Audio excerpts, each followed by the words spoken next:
In the heart of Enugu, a wealthy bank manager named Obinna lived a life many envied. As the head of risk management at Great Trust Bank, Obinna had both power and riches. But he also had a weakness: women. He never believed in love, only in conquest. To him, women were like luxury handbags: use, flaunt, discard. One humid Friday night, while cruising down the quiet stretch of Emin Road in a sleek black SUV, Obinna spotted a woman by the roadside.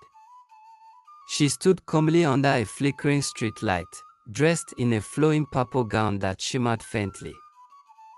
Obinna slowed down, rolled down the window, and flashed his signature smile. "Hello, beautiful," he called out confidently. "Hop in, let's talk." The woman turned to him slowly, her face glowing under the dim light. "Did you just say I should get in?" she asked, her voice smooth as silk. "Yes," Obinna said, almost entranced. She smiled again. That smile struck his chest like a dagger, strangely sweet, almost supernatural. "I'm Obinna," he said as she entered the car. "I'm Didi," she replied. "But you can call me Didi." As Obinna drove toward his duplex in Independence Layout, he couldn't take his eyes off Didi. Her smile kept replaying in his mind. There was something oddly magnetic about her. He didn't even bother to ask how much she charged, he just wanted her near. "So, Didi," he said, glancing at her, "your name is unusual." She smiled, her teeth pale like ivory. "My grandmother named me after her favorite river, Ndidi Miri. It means patience of the water." Obinna nodded absent-mindedly, pretending to listen, though he was more interested in how her lips moved. She was elegant and serene, like someone from another realm. When they reached his gate, he remembered he hadn't set any terms. "I can't miss this babe," he thought. "Let me wait and see if she'll ask for money." But Didi never asked. She walked into his house gracefully, looking around the polished floor, chandeliers, and leather furniture. "Your house is beautiful," she said softly. Obinna grinned. "You've not seen anything yet." That night changed everything. What was meant to be a one-night affair stretched into a weekend, then a week, and then months. Eventually, Didi never left. Obinna was too entranced to question it. He bought her clothes, fed her, and slowly began ignoring calls from other women. His mother and siblings started to worry. They had always begged Obinna to settle down, but not like this. They'd never even met the woman he now referred to as his wife. "Bring her home," his mother insisted on a call. "Soon, Mama," Obinna replied for the 10th time, but soon never came. Didi never followed him to any family event. She never left the house. Yet Obinna never questioned her, as if under a spell. Then one day, Obinna's 18-year-old niece, Chika, who had just finished her WAC and was waiting for admission into UNN, decided to pay her uncle a surprise visit in Enugu. What she found in that mansion would change her life forever. Chika arrived at Great Trust Bank unannounced. Her uncle wasn't pleased. "You should have told me you were coming," he snapped as they sat in his office. "I wanted to surprise you, Uncle," she said with a pout. Obinna rolled his eyes. "You'll go back in 2 days." Chika's heart sank. "But Uncle, I came to relax, not rush back." "Don't argue. It's my house," he barked, shocking her. Her once sweet uncle now looked tired, pale, and irritable. Something was off. That evening, they drove to Obinna's home. As they reached the gate, Obinna honked. The gate opened automatically, controlled by someone inside. "She's home," Obinna muttered. "Wow, uncle. This house is amazing," Chika said, stepping out. "Keep your voice down," he snapped again. "My wife doesn't like noise." That was the final confirmation. Something was terribly wrong. He handed her a bag. "Wait by the door. She'll open soon." They waited. For an hour. Chika started crying. Then the door creaked open. As Chika stepped into the house, darkness swallowed her. She turned on her phone flashlight. What she saw shocked her: heaps of rubbish, dead rodents, bones, and a smell that made her choke. "Uncle, this house stinks," she cried. Obinna appeared from behind. "Shoo. My wife prefers darkness." He took her to the kitchen and switched on the light. It worked. "So why the darkness?" He then shouted toward the hallway. "Didi, are you awake?" "Yes," a voice answered from the living room. Chika's eyes scanned the house, decay everywhere. Suddenly, from the staircase, a pale, fat woman in a filthy white gown descended. Her teeth were nearly black, her smile eerie. "You must be Chika," the woman said with that same sinister grin. Obinna beamed. "Meet my precious wife, Ndidi." Chika's legs nearly gave out. The woman looked like something from a grave. Chika clutched her chest. "This isn't happening." As Obinna led her to the guest room, Chika noticed cobwebs dangling from the ceiling, insects crawling freely, and food trays filled with maggots. "This can't be real," she whispered. In her room, the bed hadn't been used in years. She cleared a corner and dropped her bag. That night, she cried herself to sleep on an empty stomach. The only food offered was rice crawling with worms. The next morning, Chika tried to sneak out to call her mother. But in the living room, 4 men sat laughing with Obinna. Ndidi moved about, serving them what looked like infested food, yet they ate happily. She rubbed her eyes. "Am I going mad?" "Chika," Obinna called. "Come join us." She hesitated. Then Didi touched her shoulder. "Are you okay?" Chika screamed and ran outside. Her breath was heavy, her eyes wide. "She looks like a walking corpse. Why is no one seeing this?" Obinna followed her out. "Why are you acting like this? You're living in a dump with a monster.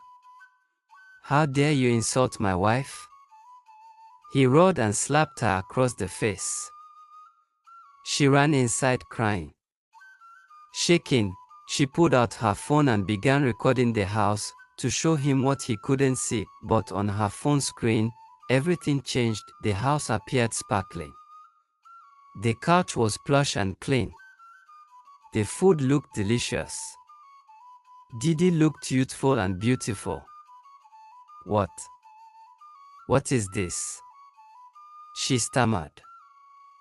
She dropped the phone in horror. Reality was splitting before her eyes. Uncle Obinna grabbed her arm. "What's going on with you? Are you okay?" "I want to go home," she screamed. He sighed in relief. Finally. Something whispered in her mind, "Run while you still can." Back in soccer, Chika fell on the couch crying. Her mother, Amora, tried to understand. "What happened?" she pressed. Chika struggled. I think Uncle Obinna is married to a ghost." "What?" She told her mother everything, the smell, the bones, the maggots, and the two-faced reality. Amora immediately called her siblings. That same night, they arranged a virtual family meeting. Their mother, Mama Nena, who still had spiritual insight, listened carefully. I'm going to Enugu with you all. But Mama, your legs, I said I'm going. The next day, Mama Nena and her 3 children drove to Obina's home. When they arrived, Mama sat outside the gate. Her legs were numb from the journey. You go in first. I'll come behind, she told them. Obina's siblings were greeted by Didi herself. She looked radiant, elegant, and graceful. Even Jerry, his younger brother, blushed. Wow. She's fine, Obina. They teased him for finally marrying. She brought them drinks. They drank happily. Then Mama Nena walked in, one look around the house and she screamed, "What is this? This place is cursed." Obina tried to hug her, but she shoved him off. "Why are you drinking filth?" she screamed at Jerry and Muna. Just then, Didi walked down the stairs again to greet her. "Welcome, Mama," she smiled. Mama Nena screamed again. That thing is a corpse." "Mama, what are you saying?" Muna asked, puzzled. "That woman is a corpse," Mama Nena said again, voice trembling. "You're all drinking dirty water. This house stinks of death." The siblings looked around. Everything appeared clean to them. Confused, they tried calming her, but she refused to sit down.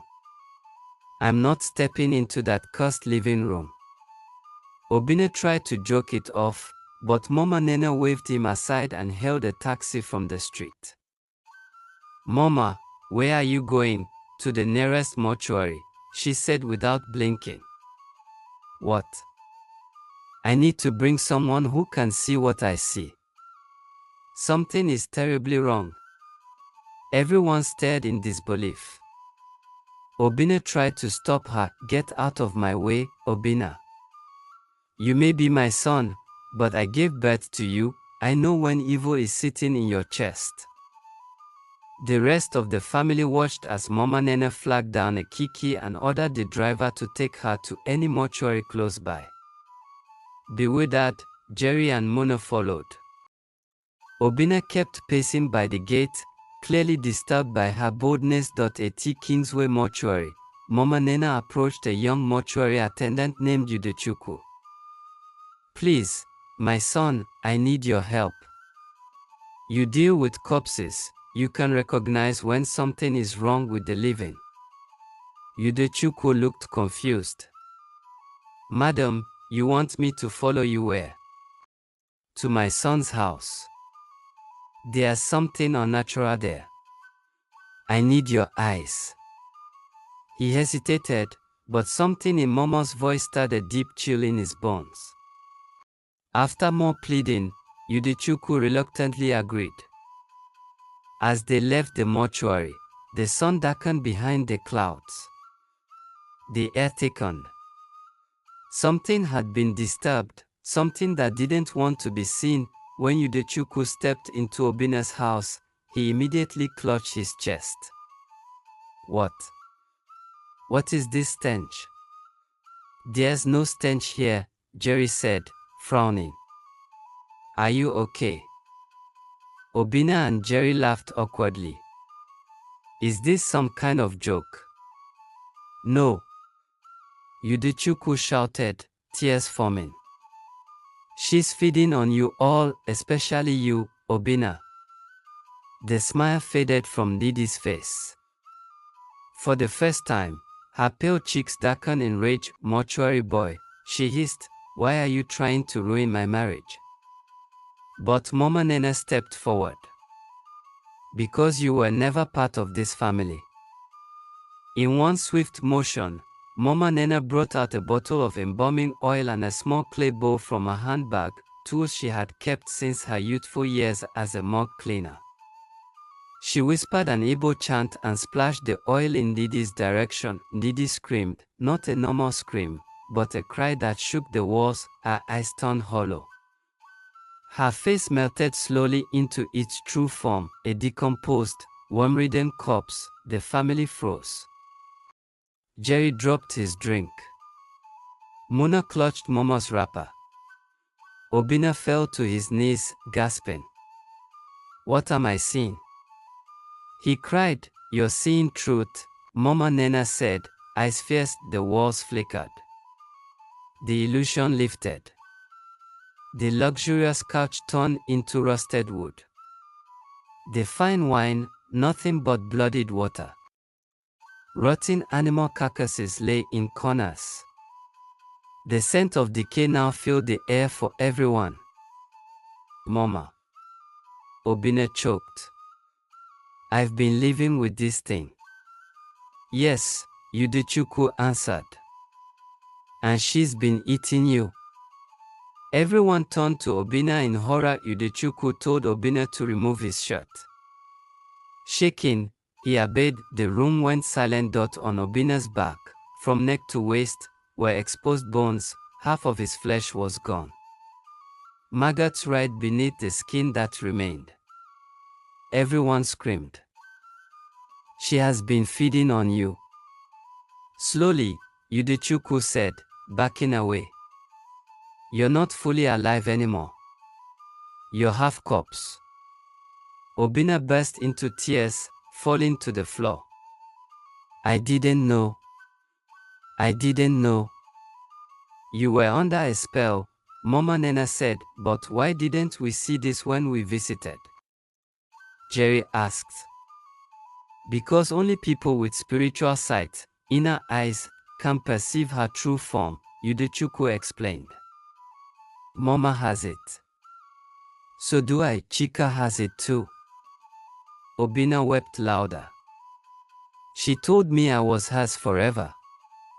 Ndidi laughed now, standing still in her pale corpse-like form. "You are mine. Even if they burn me, I will return." "Not today," Mama said. She splashed more embalming oil. Smoke burst from Ndidi's skin. Ndidi screamed and attempted to lunge at Mama, but her feet were pinned. The oil held her in place. "You don't belong here," Mama Nena shouted. Obinna tried to crawl away, but she grabbed his leg. "You are me now," she said, her voice deepening. "If I die, you die." Udechukwu pulled Obinna back. "There's only one way to save him," he said, bringing out a bottle of blessed Mogash. "If we can separate her soul from his, we might save him before it's too late." He poured the ash in a circle around Ndidi. Smoke hissed like acid hitting flesh. She wailed and staggered back. Obinna's eyes rolled in pain. He was halfway between life and death. "Just a little more time," Udechukwu cried, chanting. Ndidi crumbled to her knees. "I've already consumed you," she whispered. "No. I still have my soul," Obinna muttered weakly. "And you will give it to me freely," she said, smiling, "when the hunger begins." After hours of struggle, they managed to bind Ndidi's form into an old calabash sealed with charms. Her laughter echoed from inside it, but Obinna's nightmare wasn't over. 3 days after the ritual, he could no longer sleep. He no longer felt hunger for food, only blood. His eyes grew pale. His strength faded during the day but intensified at night. "I feel like something is growing inside me," he told Mama. "You are becoming like her," Udechukwu warned. "If we don't find her true body and give her proper burial rites, you'll transform completely." They launched an investigation.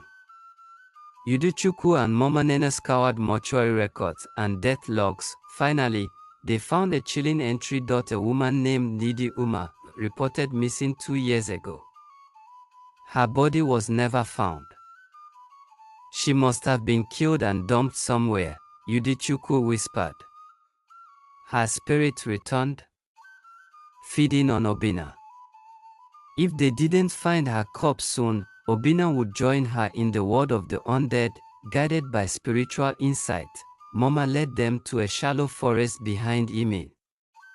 It was there that the soil seemed to whisper. They dug, and then the stench hit them, wrapped in white cloth. Her decayed body lay cold, bones crushed. It was Didi. She was murdered, Udichukwu confirmed. Probably ritual. She returned to find a vessel. And Obinna was ripe. They carried her remains to a sacred shrine near Oji River. The elders performed the rite of release, a ceremony for restless spirits. As they prayed, the sky darkened. Lightning flashed. The wind howled inside the sealed calabash. Her laughter stopped, then silence. Obinna coughed violently and collapsed. When he awoke, his eyes were clear. Am I free? He asked. Yes, Mama said. But you will never be the same. They buried her the proper way. The earth swallowed her. Or so they thought. 2 weeks later, life slowly returned to normal. Obinna stepped down from his bank position and moved back to Nsukka to recover. Chika resumed preparations for university. The family tried to forget. Until a news report aired from another city, Owerri. A CCTV clip showed a young woman in white flagging down a luxury SUV along a deserted road at night. She smiled at the driver and entered. The man never returned home. The reporter spoke. Another wealthy businessman has vanished mysteriously after picking up a stranger. Police remained puzzled. Obinna turned off the TV. His hands trembled. No, it can't be. But it was. Ndidi's soul never stayed buried. Mama Nene stared at the window that evening, a clay bowl of herbs burning beside her. She's back, she said quietly. Obinna walked to her, pale and slow. I thought it was over. Spirits like hers don't die, my son, she said. They shift. They find new homes. What happens to her new victim? Same thing that happened to you, only next time, she may not wait 2 years. Obinna looked down at his palms. The veins still pulsed unnaturally. Will she ever stop? She feeds on the broken, the greedy, the lustful. Obinna whispered, then I gave her all she needed. Yes, Mama Nena replied, placing her hand on his. But you also survived, barely. As the wind howled in the distance, Obinna closed his eyes and whispered a prayer. He had lived with a ghost. Now, he would live with guilt, but somewhere. On another lonely African road, Ndidi was smiling again. Please subscribe to my YouTube channel for more interesting and captivating folktale story. Thanks for watching and God bless you.